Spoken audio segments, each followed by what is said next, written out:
السلام علیکم ورحمۃ اللہ وبرکاتہ۔ محترم بھائیوں، بزرگوں، دوستوں، ایک بہت ہی اہم مضمون حضرت مولانا خالد سیف اللہ رحمانی صاحب نے ابھی چند دنوں پہلے ممبئی کے اندر فقہ اکیڈمی کا جو سیمینار تھا،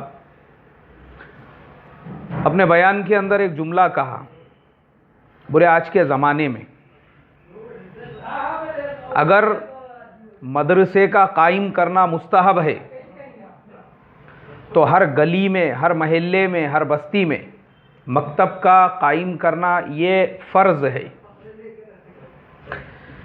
واقعی میں بھی قابل تعریف ہے حضرت مولانا خالد سیف اللہ رحمانی صاحب کا یہ جملہ اور آپ کے یہ الفاظ، جو ایک وسیع مطالعے کے بعد میں، وسیع تجربے کے بعد میں، جو آپ نے ملک کے مختلف گوشوں کا سفر کیا، ان تجربات کی بنیاد پہ حضرت کو یہ کہنا پڑا۔ چونکہ میں حضرت مولانا خالد سیف اللہ رحمانی صاحب سے ایک دلی عقیدت اور محبت رکھتا ہوں، میرا ایک قلبی تعلق ہے حضرت سے۔ اس کا ریزن، اس کی وجہ آپ لوگ خود سمجھ گئے ہوں گے۔ جو لوگ ہمارا بیان روزانہ پابندی کے ساتھ میں سنتے ہیں یا جو ہر ہفتے پابندی سے مسئلے مسائل کے جوابات سنتے ہیں، ان کو پتہ ہوگا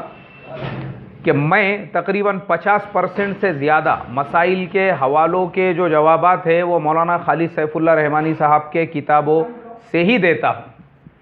حضرت کی تقریباً تمام کتابیں میرے پاس میں ہیں، سوائے حضرت کا جو آسان ترجمہ قرآن ہے اس کے، وہ مجھے پتہ نہیں ابھی پرنٹ ہو گیا یا نہیں۔ اگر ہوا ہوگا انشاءاللہ میں سوچ رہا ہوں حضرت کی خدمت میں جو ہے ایک سفر کر کے حیدرآباد جا کر تھوڑے دن قیام بھی کروں اور ساتھ میں وہ ترجمہ قرآن بھی لے کر آؤں۔ چونکہ جس وقت میں حضرت اس کا ترجمہ کر رہے تھے، اس وقت میں سمجھتا ہوں یہ میری سعادت مندی ہے، حضرت کی طرف سے سورہ فاتحہ اور سورہ بقرہ، یہ دو صورتیں پروف ریڈنگ کے لیے میرے پاس میں بھی آئی تھی اور الحمدللہ ابھی تک بحفاظت رکھی ہوئی ہے۔ لیکن وہ مکمل ہونے کے بعد انشاءاللہ وہ صرف میں اکیلا نہیں پڑھوں گا، میری ایسی نیت ہے اس کے 400-500 نسخے منگا کر میرے اپنے جتنے قریبی لوگ ہیں اور جتنے میرے شاگرد ہیں اور میرے مسلی ہیں، انشاءاللہ ان لوگوں کو میں اس کی ترغیب دوں گا کہ بھائی ترجمہ قرآن اگر پڑھنا ہے یہ پڑھو،